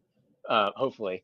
But I think if you I think there should be some accountability. I don't know about accountability, but I use 8A to like look for climbs to try, right? And like you can just like, it's really hard to find like what V15s are out there. There's not a lot of info on them most of the time, and it's like, okay, like what are my methods for finding them? Is either to like always be clicking through like Jimmy's stories to see what he's trying, or like you just get like cursory glance through 8A, and it's like, okay, there's 45 that Daniel's done. It's like, which one of these are in the area? And it's like, even he doesn't really like log that much. It's like, dude, there's no other way for me to find out like what climbs these are unless you like log them. And then on top of that, it's like, as professionals, like, people say grades don't matter, but that's the reason they're famous a lot of the time. And it's like, I would kind of like to see what they've done, and then people look at them and it's like, oh, like, what grade did so and so take for that climb? And it's kind of hard to say if they don't take a grade publicly, right? Yeah, I mean, like, used to be obsessed with 8A, and I just think it should be required in the sense that one of my friends, I gave him crap about some grades that he took on 8A because he would just kind of do it like he would say, well, whatever the balance is, like if more people took V11 or V10 or whatever, and he would just take it. And he argued that it wasn't like whatever grade he put didn't necessarily match what he thought, or it wasn't the end all be all. And I was like, I totally disagree. That is your public resume. Like, this is you saying, like, literally planting a flag, like, next to your name. I did this climb. Here's the grade I gave. Here's the stars I gave. And here's my comment. Like, you're literally saying, like, this is my experience. And so I like that. I don't know if that's a hot take. That's just reasonable, man. That's otherwise, what are we going to talk about in Sports Center, man? Like, what are we going to talk about? Brennan's going to get a kick out of editing this later. He's been telling me to get an 8A probably for the last 11 years straight. Like, I never got, well, also to be fair, I never really climbed outside. Brennan was like, out of my friend group, the guy who would like be dedicated to go outside a lot, and he would take me to go outside like every now and then when he could convince me to get out of comp training or whatever. And as a kid, I always just like wanted to be training for comps like whenever I could. And even when I would go outside, I would just, I don't know what I would do. I would obviously like send stuff that I wanted to send, but it wasn't like that important to me, I guess. Like, it was just, getting obsessed over one hard climb that I could find to get obsessed over for the next, X years. And now I very much regret not having made one, of course. But I might make one soon, mostly for Tristan. You could just go back and add stuff, right? You always can add stuff. So, yeah. No, I disagree. So I regret not making one earlier, and I have, I don't know, maybe like 10 sends that I would like to be on there that I didn't record, but I feel like I hate the retroactive. I hate that too. Yeah. I don't know. I'm just like against it. And so, but dude, also like if you're like 2 years deep, right? And you're like, oh, for the last 2 years, I don't want to retro add anything, because I don't know the dates or the exact experience. I can't like make the comments. But dude, doing it for like a decade, where you're like, dude, there are things I wanted to log 9 years ago that, I have no idea. Mine's so like it only gets harder. Yeah, mine's like a decade. And so here's my solution, Tim, is I go back and I will repeat them. Like, I will go and I'll do the climb again, and then like log it and be like, I did this a long time ago, and it was cool. Now I have video because now iPhones exist. Yeah, and the hard thing too is also like for me, it never felt significant. Like for me at that time, my standards were like, well, I'm not climbing V15, so why would I log anything right now? And that's just such a shitty way of like looking at it. To you. I think you should just log, for whatever. Yeah, of course, yeah, of course. Mm-hmm. I did have this thing that I wanted to. I think Daniel Woods only logs things that are V10 and harder, and I was always like, oh, that's so cool. And I think I had that same mentality. Yeah. And I don't log everything. I just log the ones that are significant to me, even if they're lower grades. Of course. Because sometimes you climb something, you're like, this was freaking spectacular. Like, I want to like remember this. And it is fun, especially when I'm injured, going and looking at my scorecard and being like, oh, that was a good one. Oh, I totally blanked on that one. Yeah. I do that on my phone. Everything. Like I have, I mean, like a lot of times, if you do a bunch of like easy stuff, a lot of times I'll forget some of them. But like, even if I go out and do them, I try to log them still. Yeah. Luckily, I've always taken a picture or some memory, and I always like you can like heart something on your phone. Like if you have a picture, that's like all my significant sends are videos or pictures of things that I have on my phone. So for actually be pretty easy to go back and like find everything. I'd be like, oh, this is the exact date. And I know the experience because that's all I was paying attention to was the experience versus like putting it anywhere. But I do regret it for anyone listening out there who's on the fence. Make an 8A. Pro and tip. Just post. Pro tip. Make an 8A. Even though it's old and it's not the best UX or whatever. Or Kaya, I guess. Oh, it was better before. I missed the old 8A. You could just fucking put HTML in your comments and it would work on the website. It was fantastic.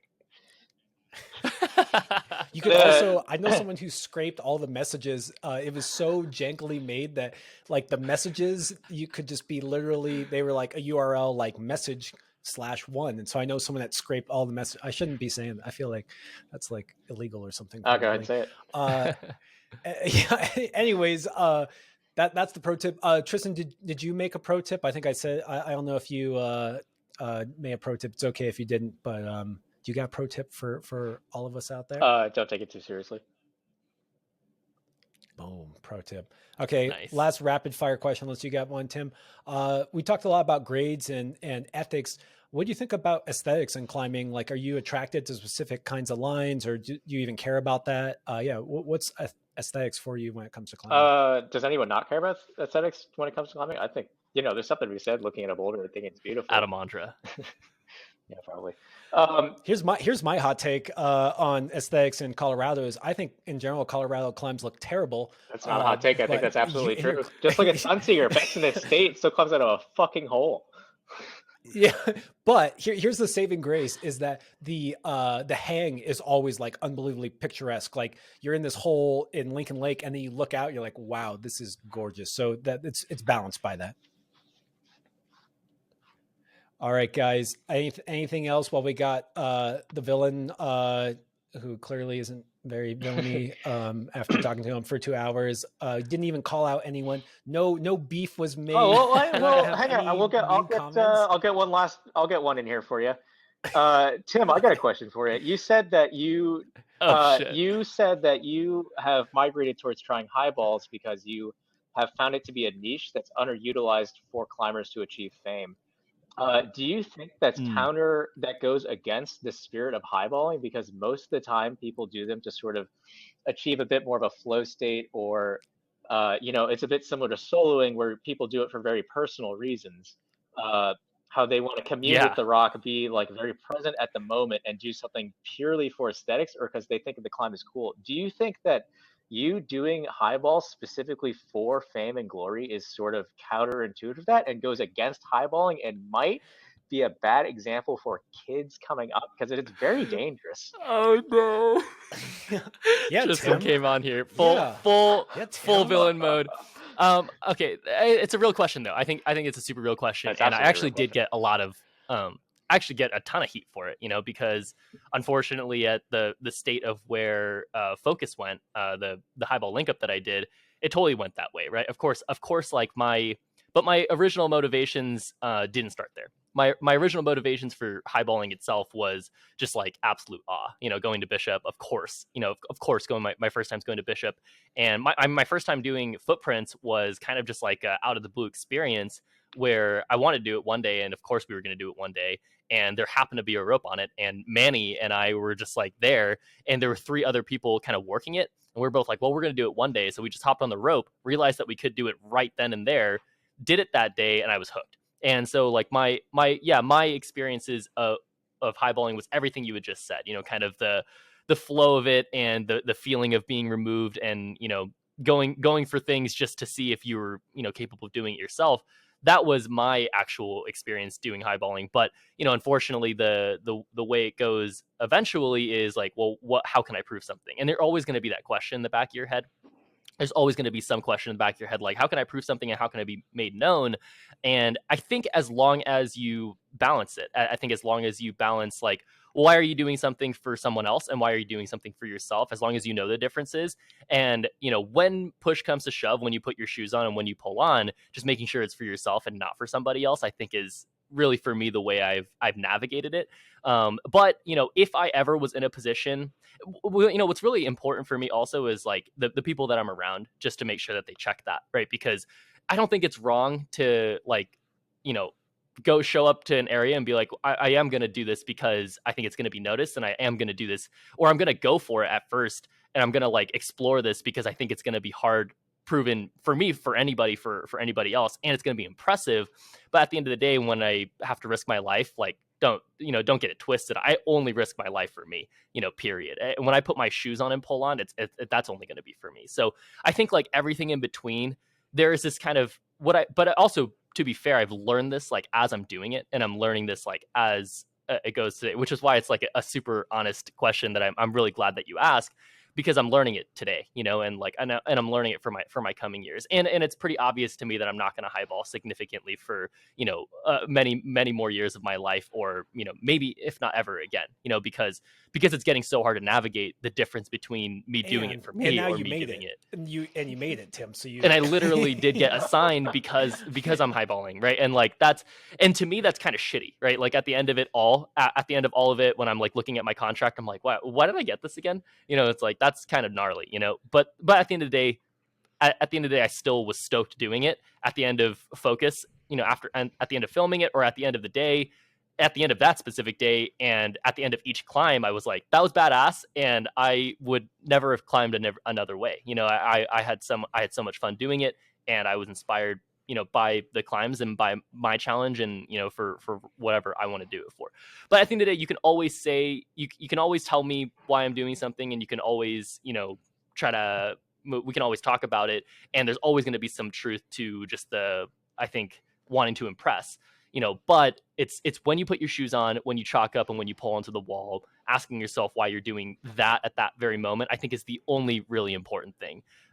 What do you think? What do you think, Tristan? Does he get a pass for that? I mean, at least he's being honest about some of the realities behind that. Because I always think it's funny where it's like, hey, you guys don't do X, even though I'm famous for X, because X is not good. And it's like, and you wouldn't be listening to me unless I did X, but don't do it. That was all right. He said it's important to remember why you're doing something, but he didn't say why he was doing it. So that one, I actually had a really hard grasp with it. And I remember Josh and I talked about it right after, and I kind of instantly became depressed after focus. And I think a lot of it was, no, it's okay. I mean, I think a lot of it was from different reasons. And a lot of people actually pointed towards like, oh, it's this big goal that you had and you put a lot of investment into it, and that's why.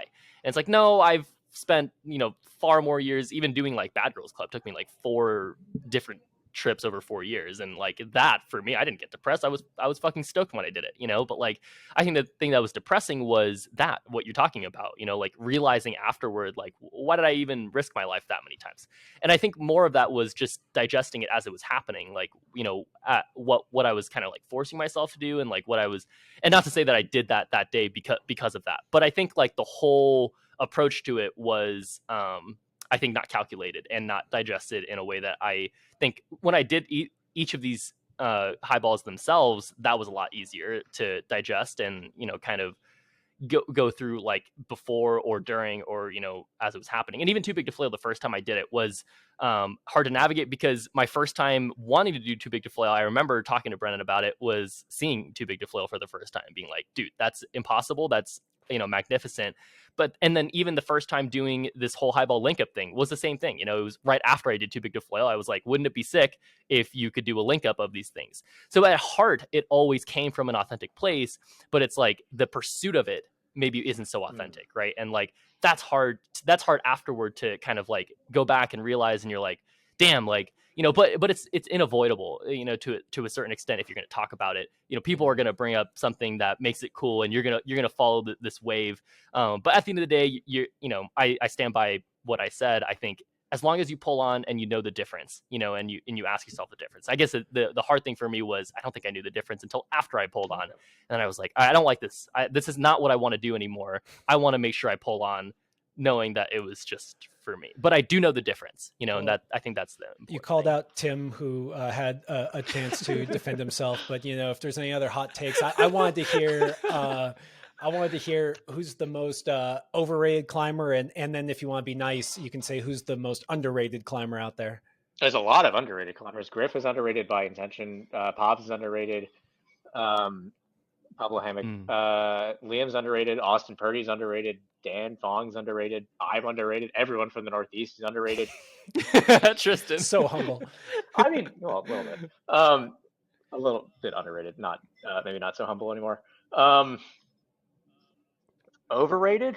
There's a lot of overrated people. Tay's kind of overrated. Keen's, I think he's fairly rated. Wait, who was that first one? Taylor McNeil. Oh yeah, he is tall though. He is tall. I like that he says tall, not strong, though. At least he takes it. I guess it's a joke. It's a joke. It's a joke for him. But I know that there's like the obvious. There's like the obvious truth. But what's hard is like, how could you ever avoid that, right? How could you ever avoid the tall, not strong? But to be fair, like he goes for it and he's raw. And I like when people have these hashtags. I still, it's I like love that. I still think, yeah. What is your dong wall is probably I thought that was pretty good. Yeah. the greatest hashtag for everyone. Well, actually, you should just know that. But if you don't know that, it's a play on what is your dong wall, sent by those magnificent climbers, Tommy Caldwell and Kevin Jorgensen. But then Fanny Dong, our good friend and hilarious man, rebranded it to what is your dong wall. And he had a lot of dong walls, and he summited. Yeah. Yeah. Bolts, I think, is underrated. I think. Yeah. God. Yeah. I feel like overrated climbers are for a very, very similar thing that you just asked me, Tristan. Like why did I do something, right? And I think that's a big thing that gets people, or I guess like our opinions. And by the way, anyone listening to this would definitely have a lot of people when you ask, who are overrated climbers, everyone's going to have some thought in their head of, a big list of people, but the reasons why we think they're overrated, I think is what's really interesting. Yeah. I think, and I guess, yeah. Why do you think? I mean, it boils down to like, by what metric do you measure someone for like their rating, right? And it's like, if it's like purely based on like strength abilities, then like a lot of people are overrated, because then, only so many people can be professionals or can be paid, and there's a lot of strong people, and it's like, okay, like I climb at, whatever level, and there are a few pros that are not as good as me, and they're, most of them are still better than me, but like if I suddenly popped off and became famous, like maybe I'd be overrated. And like you can look at a few professionals, and it's like, I mean, like Keenan in particular was someone that I looked at for a while, and I was like, he climbs, pretty similar to me, but he's one of the pros, and so you could say he's overrated for that reason, but at the same time, like he's still fairly charming. He's like, and it's not necessarily a bad thing that he like gets attention. But he hangs it out there. He knows how to make a name for himself. He's cool. He seems like a chill dude. He's a nice guy. I will say, I don't know if I've told this story on air before. I don't think he would mind. But I met him in Davis, California, while he was in college, and he was not very good. I watched him climb a V5 and do really poorly on it. And he turned around and he said, "Josh, I think I'm going to really pursue this climbing thing. I'm going to drop out of college." And I thought, well, that's the worst idea I've ever heard. You're not a very good climber. And boy, was I wrong. He definitely, something about passion and perseverance got handed to him. And yeah, it's interesting hearing that overrated, underrated. I think that the thing I want to emphasize there that I think is really interesting is that when I did peek inside that Colorado crew, it is interesting how many really strong climbers there are. All those people you just listed off are really top-notch climbers, and there is something to be said for having, I don't know, there can only be so many pros, and that personality side, that content creation, all factors in. Griff is always this like legendary. He's the what was the name of, who's the guy, Tim from Squamish, who's super famous, Tim Doyle. He's the Tim Doyle of our generation. He's like the one that you sometimes see him in the forest. He just kind of pops out, climbs V16, and then goes back to just being hidden. And someone asked me if we could get him on the podcast, and I was like, no shot. I don't really know him very well. And I was like, no way. I was like, literally of all the great climbers out there, he's the one who will not come on. And he's kind of Griff like, hates attention. There's no way he'd come on a podcast. Really? Yeah. He's like vocal about that. I've never met him. He's not vocal about it because he hates attention. Yeah, he's not vocal. Yeah. Right. He's just the guy that if I want to climb the hardest kilterboard climb I'm ever going to try to project that's actually good, I'm going to look at either Jimmy's or Griffin's. Are we going to have to take this out of the podcast? I feel like now we're actually trending into shit. Griff had to. No, but people talk about him. Griff deleted his 27 crags or like stopped updating because he didn't like people looking at it. Wow. Like he actually kept a scorecard, and then people would be like, "Oh, did you see Griff did this thing?" And people would be like talking about stuff he did. And it was like he used 27 crags because it wasn't 8A and people don't use it. And then people found out about it and he was like, okay, I can't use that anymore. Well, shit, people are gonna talk about him, dude. And unfortunately, it's just the way it goes. He's just good. Like, I think He's there so is a good. difference Yeah. between people you just want to talk about and respect, which is why we have you Yeah. on, because we've known you for a long time and we respect you.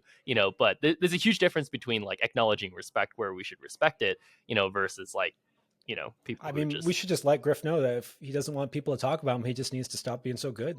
And it's just, I mean, it's his fault. It's just he's the his legend. fault.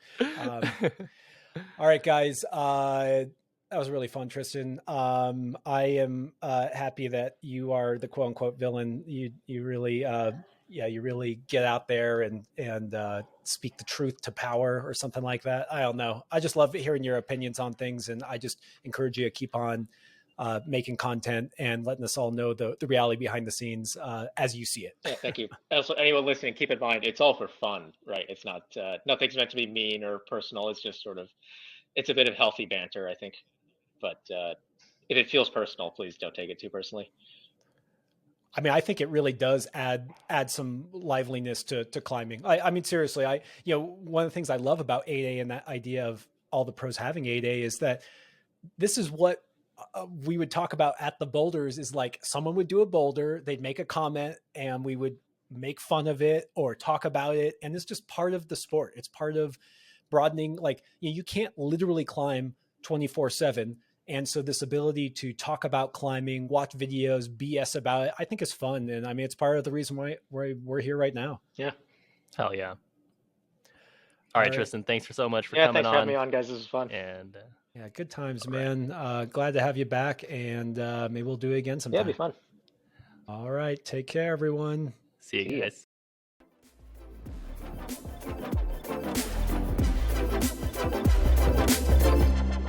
Thanks for tuning in. If you'd like to learn more about Testpiece Climbing, you can check us out at testpiececlimbing.com and even book a session with one of our coaches.